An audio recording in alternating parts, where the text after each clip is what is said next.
Kalian pernah mendengar kata dopamin?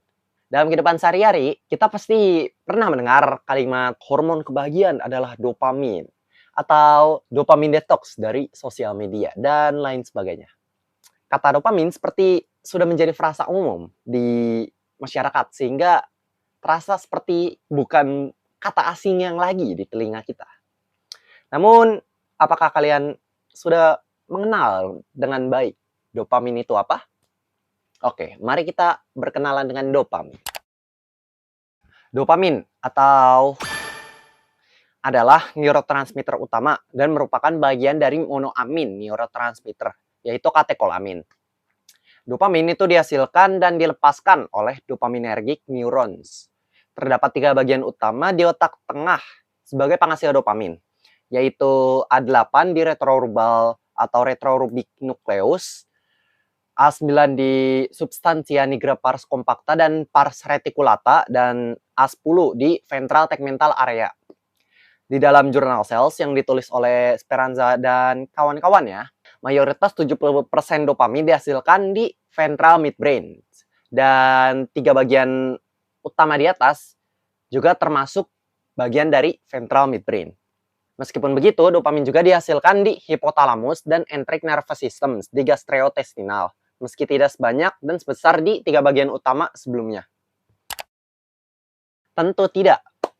Menariknya, dopamin itu juga bisa bertindak sebagai hormon. Jadi selain sebagai neurotransmitter, dopamin juga bisa bertindak sebagai hormon ketika dirinya diproduksi oleh hipotalamus.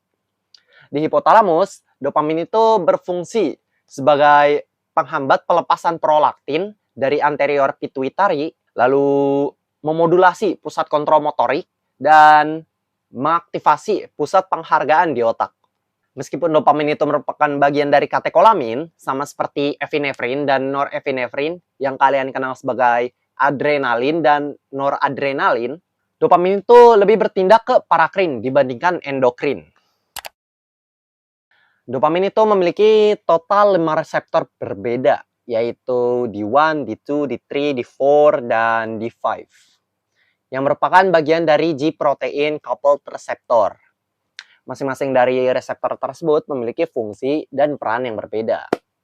5 reseptor tersebut juga dikelompokkan menjadi 2 bagian utama, yaitu yang pertama D1 type family yang terdiri dari D1 dan D5, lalu D2 type family yang terdiri dari D2, D3, dan D4. Namun di artikel lain ada juga yang menulis sebagai D1 are like receptor family dan D2 are like receptor family. Keunikan dopamin karena dapat menjadi neurotransmitter dan hormon membuatnya memiliki begitu banyak fungsi. Bahkan meskipun dopamin jika hanya menjadi neurotransmitter saja, ia memiliki begitu banyak peran di tubuh kita. Di dalam jurnal Cellular and Molecular Neurobiology yang ditulis oleh Klein dan kawan-kawannya, dopamin sebagai neuromodulator memiliki beberapa fungsi. Di antaranya kontrol motorik atau pergerakan, motivasi, rangsangan, penguatan stimulus, penghargaan, regulasi tidur, atensi, afeksi, fungsi kognitif, perilaku makan, olfaksi, regulasi hormon, imun, kardiovaskular, gastrointestinal, dan sistem renal.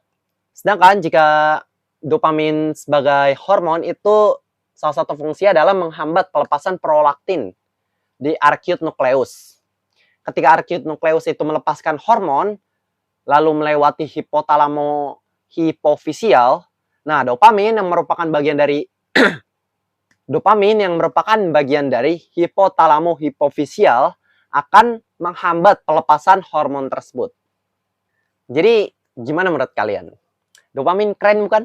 Kita yang awalnya hanya mengenal dopamin sebagai hormon kebahagiaan, ternyata jauh lebih banyak fungsinya serta lebih dikenal sebagai neurotransmitter dibandingkan hormon. Selain itu, ternyata dopamin itu punya banyak fungsi ya, dibandingkan apa yang kita pikirkan. Oke, sekian seperti biasa, daftar sumber ada di kolom komentar, artikel ada di kolom deskripsi. Sekian dan oke.